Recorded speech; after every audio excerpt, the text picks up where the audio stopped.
irmãos, eu vos saúdo com a paz do Senhor Jesus. Sou seu irmão em Cristo, Diego Fonseca, e nós somos a Igreja Evangélica Assembleia de Deus Ministério do Belém, campo de Presidente Prudente, oeste do estado de São Paulo. Igreja esta presidida pelo pastor Samuel Padilha de Siqueira, e em seu nome nós registramos os cumprimentos a todos os irmãos que têm acompanhado esta programação. Para você que ainda não se inscreveu no canal, não perca tempo, se inscreva no canal AD Prudente Oficial, compartilhe esse vídeo com mais pessoas, deixe o seu like, registre o seu comentário e que a palavra de Deus, por intermédio da EBD, possa de fato surtir efeito na sua, na minha, nas nossas vidas em Cristo Jesus. Amados irmãos, nós atingimos a lição de número 9.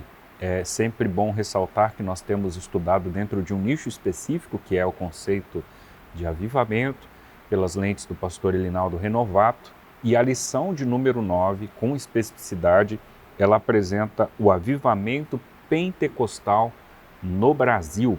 Pois bem, o texto áureo desta lição está no livro histórico de Atos, capítulo de número 19, os versículos 5 e 6, que diz assim: "E os que ouviram foram batizados em nome do Senhor Jesus. Pondo-lhes Paulo as mãos, veio sobre eles o Espírito Santo, e falavam línguas e profetizavam." A verdade prática afirma: Deus derramou o grande avivamento pentecostal no Brasil. Ele pode avivar mais uma vez o seu povo. Louvado seja Deus.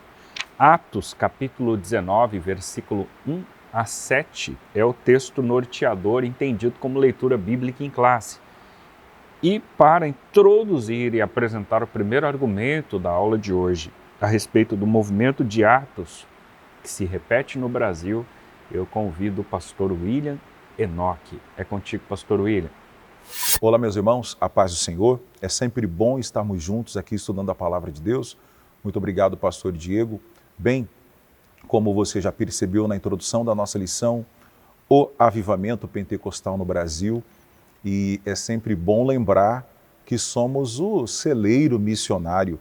Quantos missionários que partiram da nossa nação estão mundo afora levando a palavra de Deus, fruto desse avivamento que vivemos, e estudar esse tema hoje nos motiva a continuar buscando, já que entendemos que o avivamento é necessidade para que continuemos impactando o mundo através da palavra de Deus. O primeiro tópico, nós estudamos então agora o movimento de Atos que se repete em nosso país.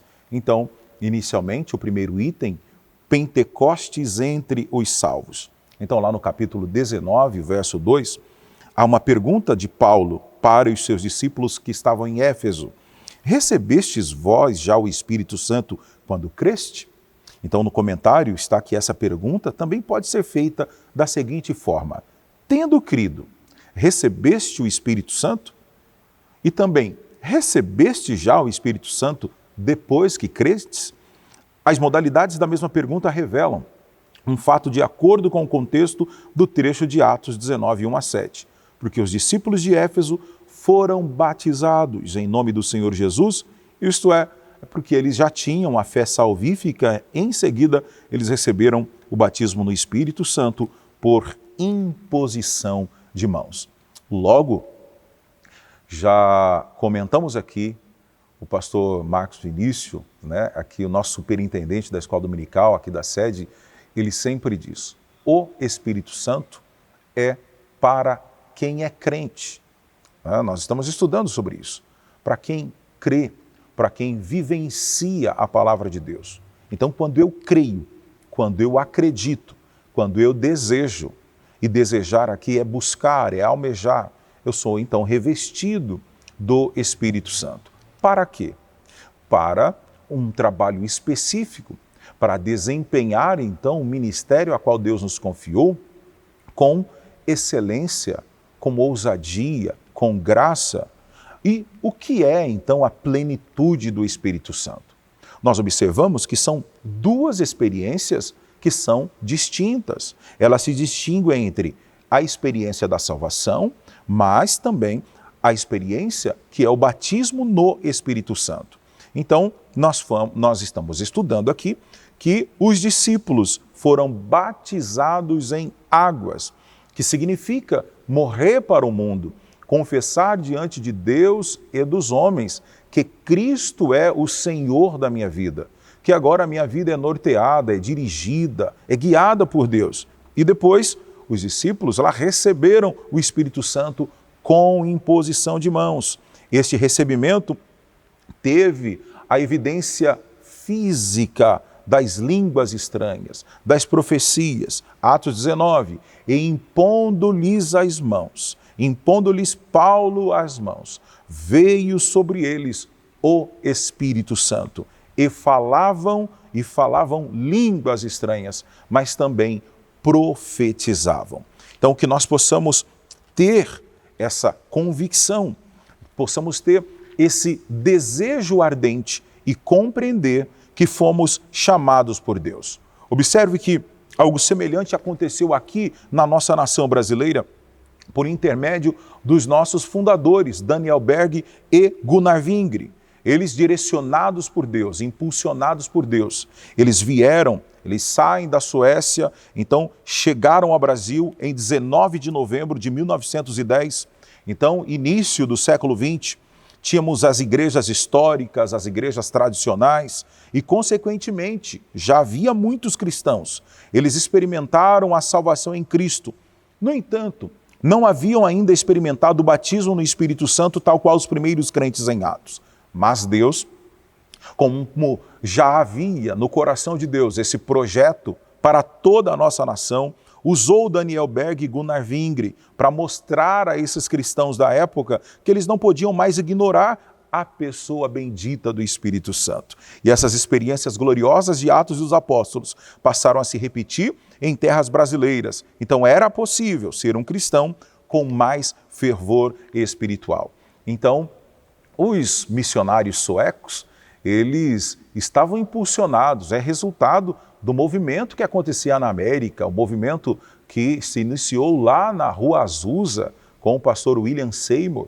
Então, esses missionários impulsionados por Deus, né, era resultado também desse avivamento que acontecia em Los Angeles. Eles chegam ao Brasil cheios, transbordantes, cheios da graça de Deus, da evidência, da ação do Espírito Santo, e eles então foram esse instrumento para anunciar para o povo brasileiro que era possível viver a plenitude do Espírito Santo e fazer a obra de Deus com maior ousadia. Que seja esse o nosso constante e ardente desejo de continuar mantendo a identidade do verdadeiro avivamento, a começar por uma vida que de fato, acredita na palavra de Deus, que vive a palavra de Deus, que ama a palavra de Deus e desenvolve esse relacionamento verdadeiro, profícuo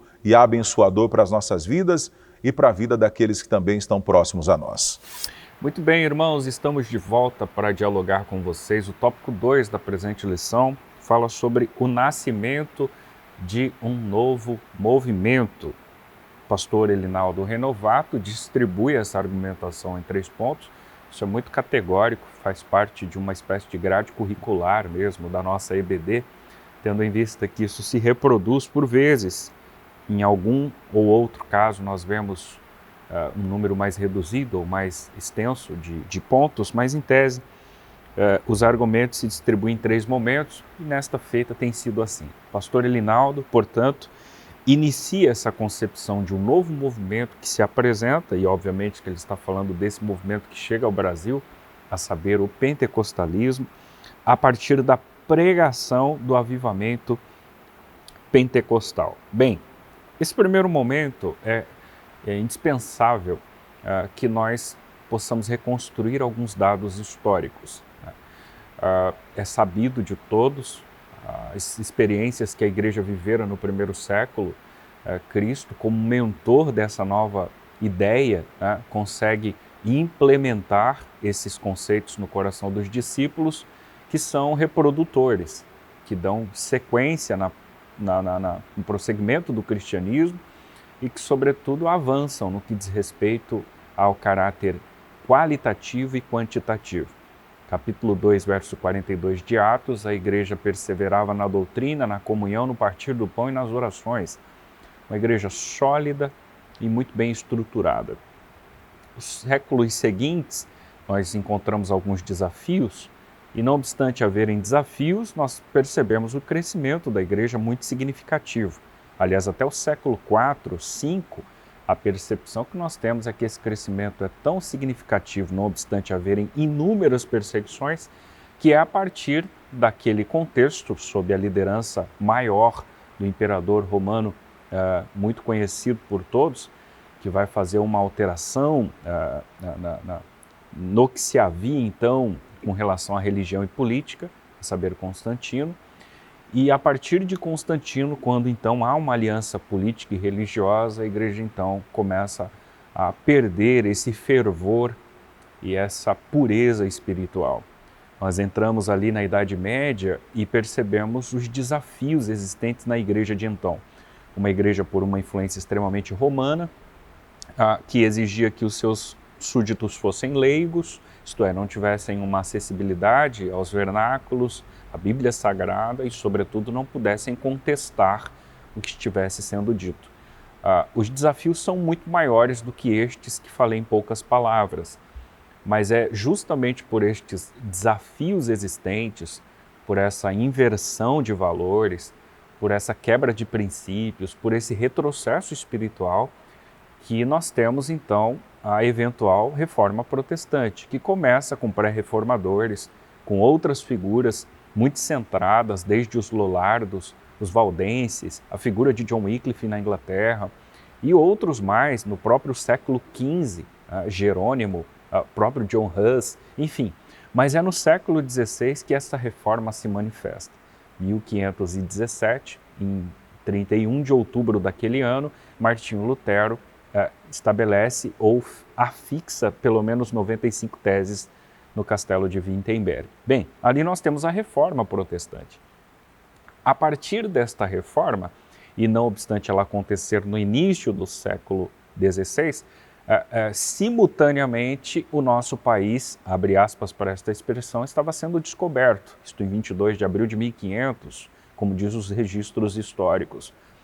Os portugueses, ao chegarem em nosso território, se depararam com um número maiúsculo de indígenas, aproximadamente 7, 8 milhões. Há variações entre uma definição e um pensamento e outro. E estes agora, por conta da cultura que existia entre os portugueses, começam a serem doutrinados dentro de uma linguística romana. Até a figura dos jesuítas já no próprio século XVI, na década de 30, quando eles chegam aqui, eles vão justamente a partir daquele momento doutrinar os indígenas e as suas descendências com relação aos dogmas, às características, a todo o sistema existente no romanismo. Há quem diga que muito possivelmente ainda no século XVI tenha havido uma introdução cristã protestante no Nordeste do Brasil, mas isso ainda é muito discutível. Pode ser que isso tenha acontecido até por uma influência holandesa, mas nós não temos dados sustentáveis para afirmar essa tese. Caso isso seja uma verdade, então isso se sucedera no início da nossa nação. Caso não, oficialmente, apenas 3 séculos depois, nós teremos a percepção de um culto efetivamente ocorrido de cunho protestante aqui na nação brasileira. É sabido também por todos vocês que esses jesuítas, a nossa história conta isso, em meados do século XVIII, serão expulsos por Marquês de Pombal, justamente por uma ideia absolutista, e é no século seguinte, o século XIX, que nós temos as inserções, então, de movimentos protestantes, desde os luteranos, batistas, presbiterianos, numa característica reformada, isto é, trazendo consigo ideias estabelecidas na Reforma Protestante. Então nós temos agora um conceito em solo brasileiro de igrejas históricas, igrejas tradicionais.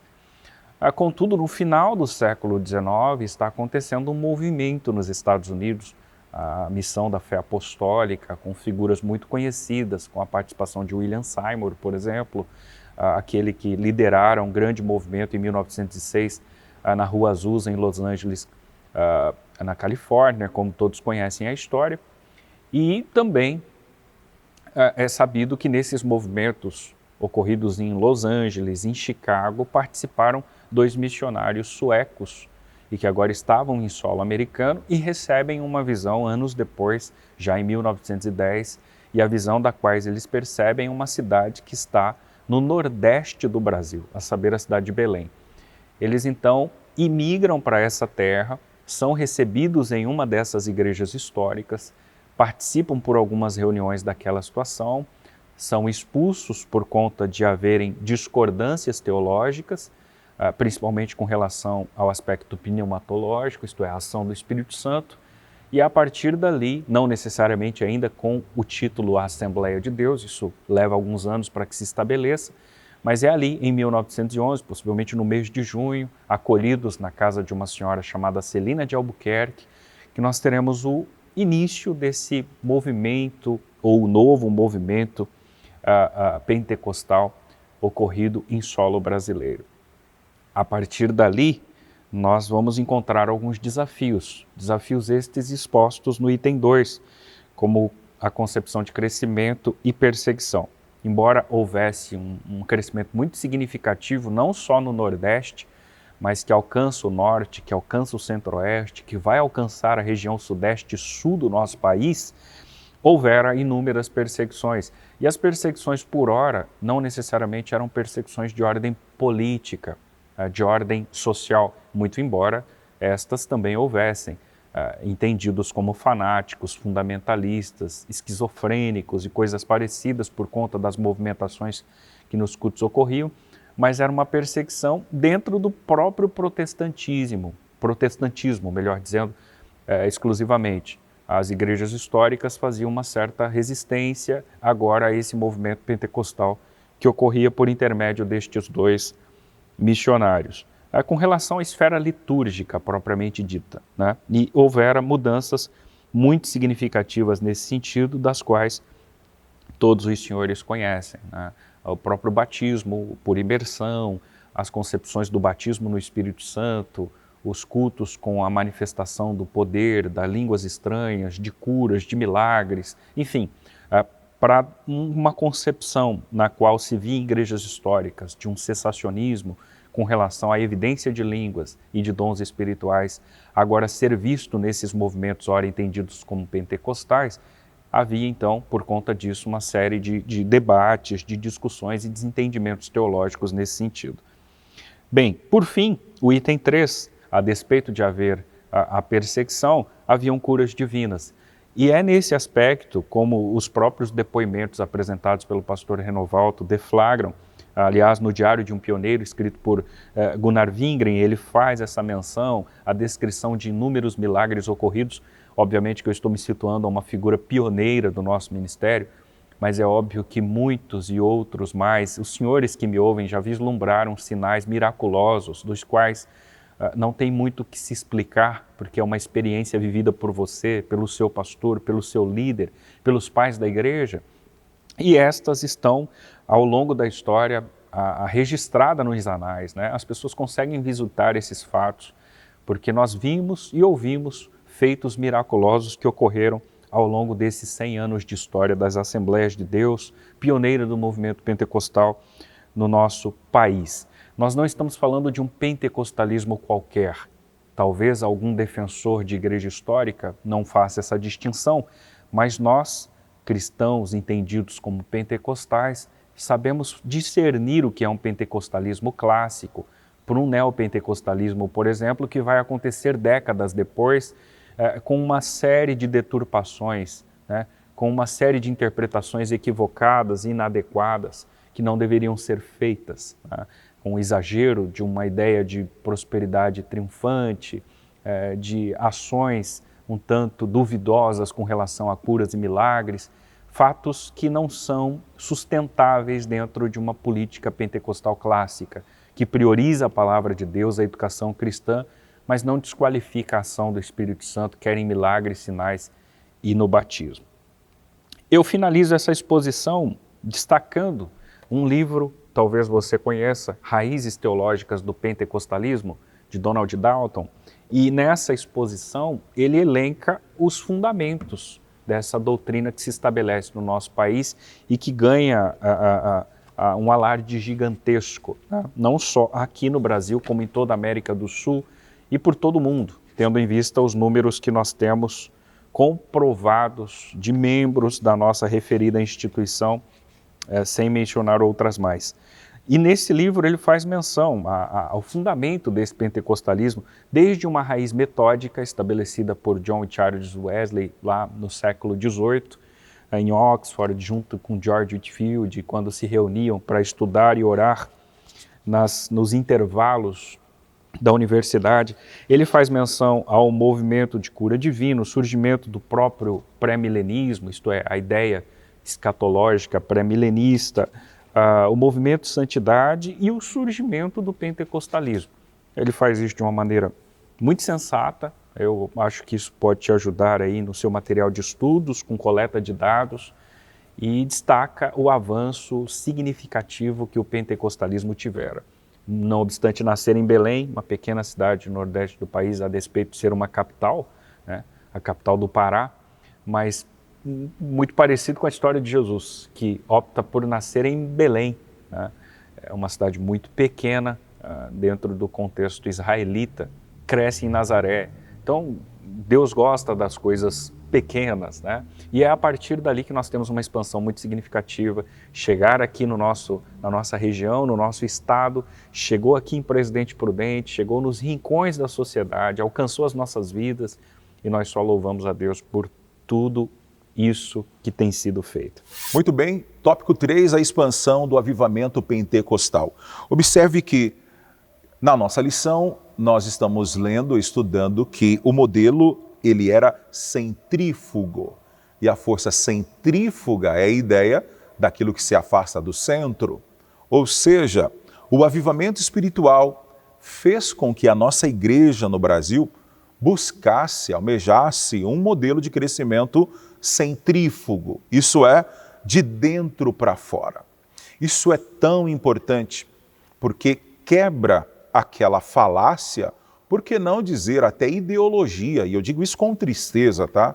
Que muitos julgam que igrejas lotadas, grandes movimentos, é sinônimo da manifestação real, literal, da presença do Espírito Santo. Nem sempre, porque em muitas das ocasiões isso é confundido com um inchaço. E aqui a ideia é contrário, é um crescimento sem estrutura. Nós estamos falando de uma igreja que cresce a partir de uma fundamentação, que cresce a partir de um alicerce na palavra de Deus. Então, aqui, o desejo de cada crente em compreender e desejar experienciar, de fato, o Espírito Santo, ocorre quando iniciou os cultos nas casas, nos pequenos salões, nos pequenos bairros, vai acontecendo a expansão para as cidades. E os pentecostais, eles tinham tamanha convicção em Cristo, na sua salvação, que não havia receio para a pregação do Evangelho, para a evangelização de fato nas ruas, nas casas, nas escolas, presídios, hospitais, e os irmãos buscavam um local amplo para atender o grande crescimento da obra de Deus. O Senhor então salvava, curava, batizava com o Espírito Santo, e esse avivamento pentecostal foi tomando proporções, foi crescendo, foi ampliando e acontecendo de maneira exata como prometido nas Sagradas Escrituras. Mas recebereis a virtude do Espírito Santo, que há de vir sobre vós, e ser-me-eis testemunhas, tanto em Jerusalém, como em toda a Judéia e Samaria, até os confins da terra. Agora, o diferencial é que nesse texto bíblico, ser testemunha aqui é ser mártir. Não havia então nenhum receio. A convicção era tamanha que não havia medo de retaliação. Não havia nenhuma intenção de negar o nome de Cristo. Não havia espaço para uma proposta de que a timidez pudesse impedir o avanço da obra de Deus. Não, as pessoas pregavam com as suas vidas, com os seus testemunhos de vida, com o seu caráter, com a sua experiência, com os testemunhos. E nisso a obra de Deus foi crescendo vertiginosamente. Esse crescimento foi notório, foi um crescimento acentuado. Os pentecostais aqui em solo brasileiro, eles não crescem porque buscam pessoas de outras igrejas, mas eles crescem porque as evangelizam e principalmente é aplicado com muito rigor um discipulado por meio do Evangelho de Cristo, uma mensagem cristocêntrica, uma mensagem que denuncia o pecado, que traz esta pessoa para uma consciência cristã. É o IBGE que indica que, em 2010, os evangélicos eram constituídos de aproximadamente 42 milhões de pessoas. Desse número, a esmagadora maioria é de tradição pentecostal. É o que nos motiva. Certamente, o próximo censo do IBGE deve confirmar que continuamos em uma crescente, uma tendência muito alta para isso. Mas toda essa realidade foi permitida por causa do avivamento pentecostal que Deus enviou para a nossa nação.